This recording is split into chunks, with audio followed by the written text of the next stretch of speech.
By the end of this video, you'll know whether Like a Dragon Pirate Yakuza in Hawaii is a game worth your time or not. We'll dive into the good, the bad, and everything in between, from the story and setting to the gameplay and mechanics. So let's check out the goods and bads of this wild ride. Like a Dragon Pirate Yakuza in Hawaii takes us on a whole new adventure in the Yakuza universe, but this time, it's not your typical gangster story. Set in the tropical paradise of Hawaii, the game follows the iconic character Goro Majima. But with a twist, he's lost his memory and finds himself caught up in a pirate adventure. The game features a mix of naval combat, land exploration, and plenty of quirky activities that'll keep you entertained throughout. You can expect to see Yakuza's trademark humor in action, but with a fresh new feel.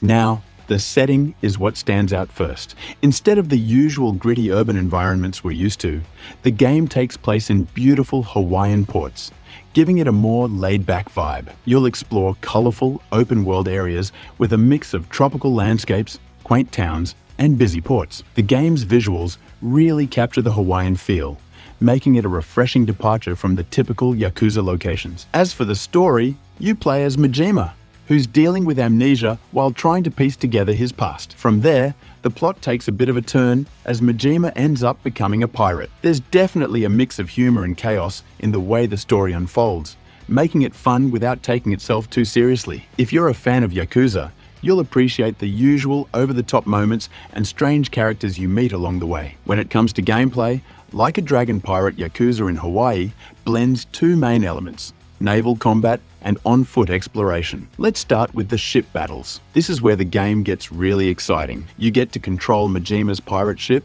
and the combat is intense, featuring cannons, machine guns, pistols, and even rocket launchers. You'll have to strategize to outmaneuver enemy ships and bring down their defenses, and the battles get pretty wild as you progress.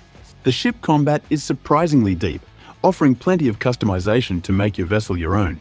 What's great here is the feeling of freedom that comes with being on the high seas. You can go from fighting off enemies with cannons to boarding enemy ships for some brutal close-quarters combat. It's like having the best of both worlds, where you get the thrill of naval warfare mixed with the classic hand-to-hand combat Yakuza is known for.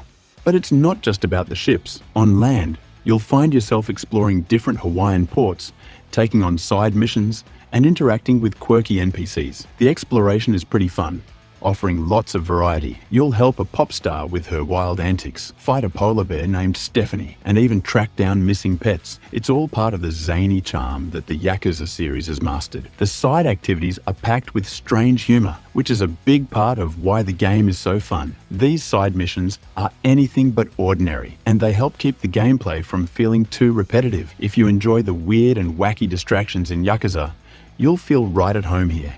Now, let's talk about combat. The game introduces a brand new fighting style called the Sea Dog style. Majima uses musical instruments to summon animals, which adds a completely bizarre but entertaining twist to the usual combat mechanics. Imagine fighting enemies while summoning a lion or an eagle using a trumpet or drum. It's quirky, it's fun, and it fits perfectly with the overall ridiculousness of the game. The combat itself is just as fluid and satisfying as you'd expect from a Yakuza game. You can chain combos together, use weapons, and just beat down your enemies in creative ways. The addition of the new Sea Dog style gives the combat a unique twist, offering something fresh for long-time fans of the series.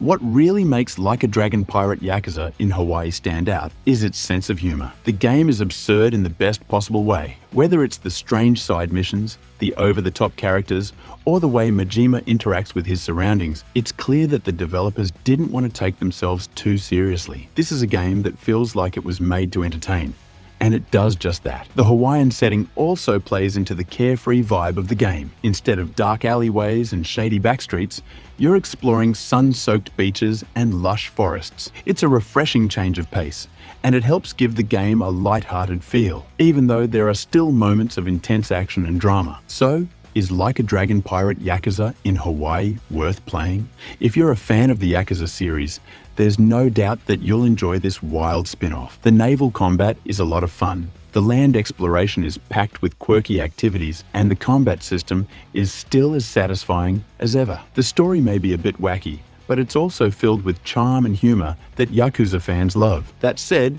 If you're new to the series or you prefer more serious grounded games, this one might not be for you. It leans heavily into absurdity, which may turn some players off, but if you're looking for something that's just pure fun and a little bit ridiculous, then this game is definitely worth a shot. If you're interested in checking out a review of Yakuza Kiwami, click the link on the screen. It's a game with a wild story, intense combat, and plenty of memorable moments, so if you're curious about it, don't miss that review. Thanks so much for watching, and as always, keep gaming, have fun, and I'll see you in the next one.